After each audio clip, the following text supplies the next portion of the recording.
Hi creative friends, this is Saraya and thank you so much for being here.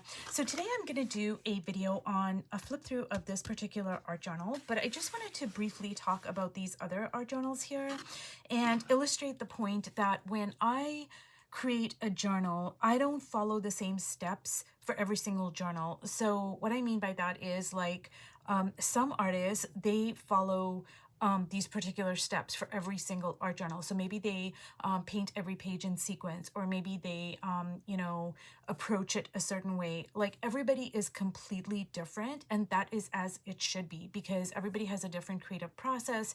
Everybody has different ways of working. What are their strengths? What are their weaknesses? Etc. etc. So for me specifically, every art journal is like completely different. So I'm going to talk about this Healing Ancestral Trauma art journal, and most of these journals, I think except for the one I'm going to do a flip through of today, I have made videos about it, like lots of videos about it. So this particular journal over here, I started off thinking, oh, I'm just going to explore composition. And I wanted to do a cross composition for all of the pages in this book. But then a few pages in, I realized, hey, there's something deeper going on here. And then I started journaling about it, writing about it in my studio log, asking myself lots of questions. And then it became very clear to me that, hey, this journal is going to be about healing ancestral trauma. And this all just kind of fell into place, okay? That's this journal over here. Now, this journal over here is the Medial Woman, and I made a video about this. And while I was exploring something completely different, I wasn't even thinking about it. And then, halfway through the spread, I was like, oh my God, this is the Medial Woman. This is the Medial Woman. She showed up in my art journal, and I made a video about it, you guys. So, then I realized, oh my goodness, like this particular art journal is going to be about the Medial Woman. And, I had been working on it like kind of haphazardly for a few years, but I didn't like try to force it or anything like that. I was like, oh, whatever, I kind of had some vague idea like, oh, I think that a lot of the pages are going to be like very red, like that. I just kept on kind of seeing that in my head. But other than that, I didn't focus on it. And then it just all kind of fell into place like, oh, this art journal is going to be about the Medial Woman. Now, this art journal over here was just more of a fun learning type of art journal. I made videos on every single one of these spreads, and I was just exploring color. I think a few of the spreads, I just used like 2 art supplies, and it was just like a fun learning kind of a situation. And, I may or may not go over it and paint over top of it at some point, but this was just not very like deep in the sense of I didn't like journal about it and think about it and none of that stuff. And this is a children's cardboard book that I repurposed. Now, this journal over here is a Strathmore art journal, mixed media, and I absolutely love these journals. They run, I want to say, about $35. You can sometimes get them on sale for like $25 to $30 at Dick Blick, and I really love them. They are very well made. The spine holds up, and I have quite a few of them. So I started on this journal about maybe, I want to say about 3, 4, 5-ish years ago, and I started off just making backgrounds. I didn't like think about it. I didn't like journal about it and go, oh, what is this going to turn into? None of that stuff.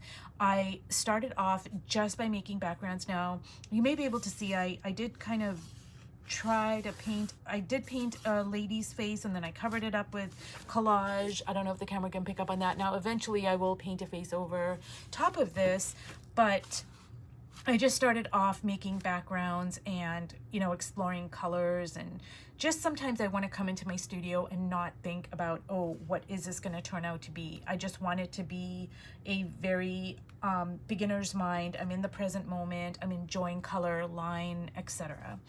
Now, I did go in and work over top of these pages in the past, I want to say like 6 months. I might have even made some videos on this. I'm not sure.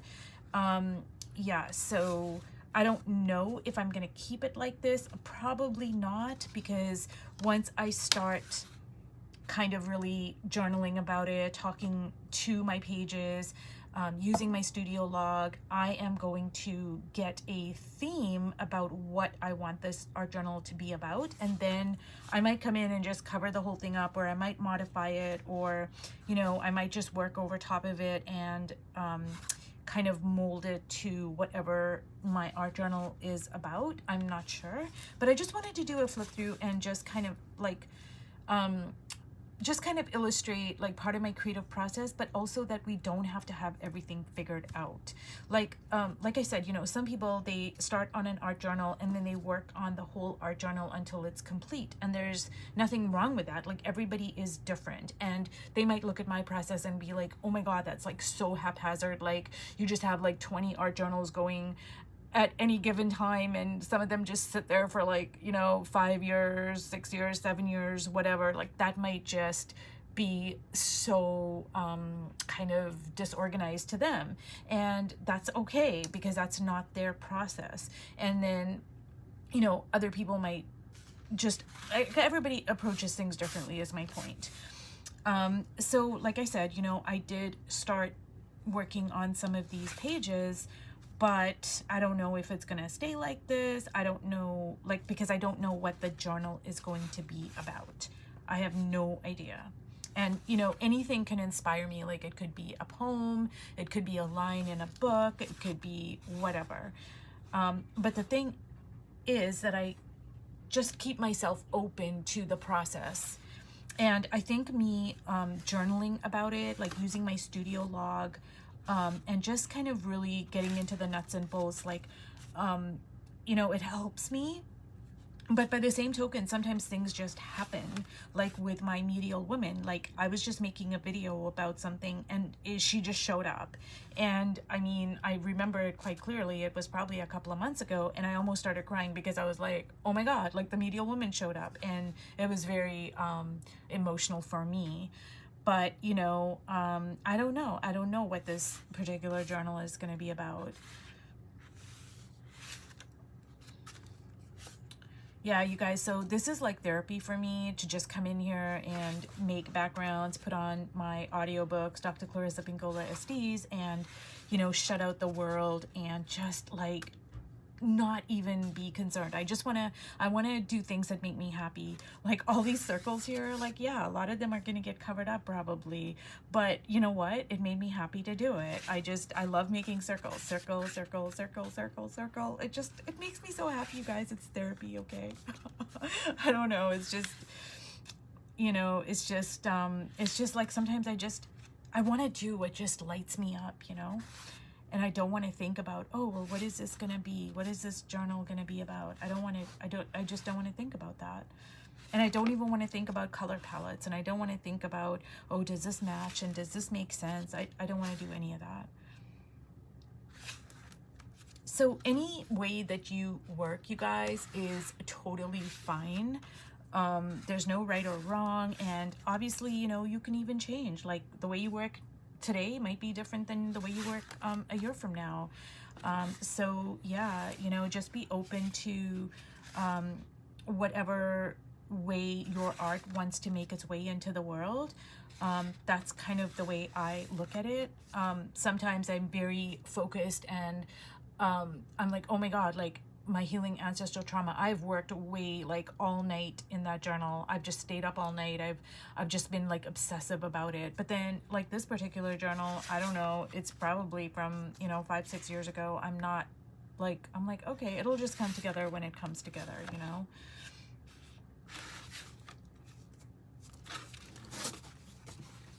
So I hope that this video has been informative, helpful, and inspiring. And my word of advice is that whatever gets you to create your art, whatever your art needs from you, that's what I would recommend that you do. Sometimes our art needs us to work in haphazard ways. Sometimes it needs us to work in focused ways. The thing is to pay attention to it and to make your art. So I hope that this video has been helpful, and I'll see you in my next video. Bye.